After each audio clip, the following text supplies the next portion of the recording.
விட்டு blouse cut பண்றீங்களா? Front side அடிக்கும் போது சைடுக்கு துணி பத்துறது இல்லையா? ஏன் பத்துறது இல்லன்னு டவுட்டை கிளியர் பண்ணிடலாமா இன்னைக்கு? ஃப்ரண்ட்ல வந்து நான் மார்க் பண்ணிட்டேன், பேக் வந்து கட் பண்ணி எடுத்துட்டேன். ஃப்ரண்டோட இடுப்பு லூஸ் பாத்தீங்கன்னா 42. 42 4ஆல வகுத்தீங்க அப்படின்னா உங்களுக்கு 10 விட கிடைக்குது.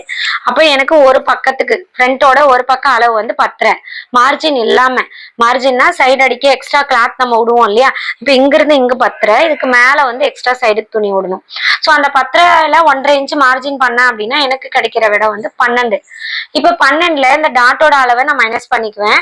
இப்ப 12ல நான் டாட்டோட அளவை மைனஸ் பண்ண அப்படின்னா எனக்கு கிடைக்கிற விட 9. இப்ப 9 தான் இதுல மொத்த லூஸே நம்மளுக்கு கிடைக்க போகுது. ஆனா நம்மளுக்கு சைடு அடிக்கும் போது மொத்தமா மார்ஜினோட எவ்வளவு வேணும்? 12 வேணும். ஆனா இதுல 9 தான் இருக்கு.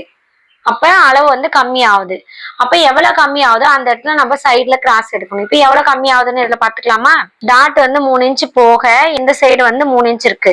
சோ இந்த கிராஸுக்கு 3 இன்ச்சும், அப்புறம் இந்த கிராஸ்ல வந்து பாத்தீங்கன்னா எனக்கு வந்து 7.5 இருக்கு. அப்ப 7.5யும் 3 எவ்வளவு வருது உங்களுக்கு? 10 கிடைக்குது ஆன்சர். அப்போ எனக்கு மார்ஜின் எல்லாமே 10 தான் விட கிடைக்குது. சைடு அடிக்க மார்ஜினே இல்லை, அப்புறம் எப்படி 10 உங்களுக்கு?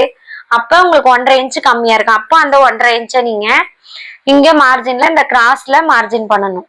சோ நான் அதுதான் சொல்றது, அளவு பிளவுஸ்ல வைக்கும் போது கப் டாட்ல இருந்து சைட் லூஸ் எவ்வளவு வருதோ அளவு பிளவுஸ் வச்சு பாருங்க. அளவு எடுத்து தைக்கும் போது இப்படிதான் கணிச்சு வைக்கணும்.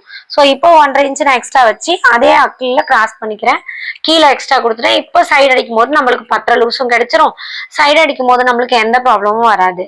சோ இந்த மாதிரி பண்ணி பாருங்க, ஃப்ரண்ட் லூஸ் வந்து உங்களுக்கு கம்மியாகாது.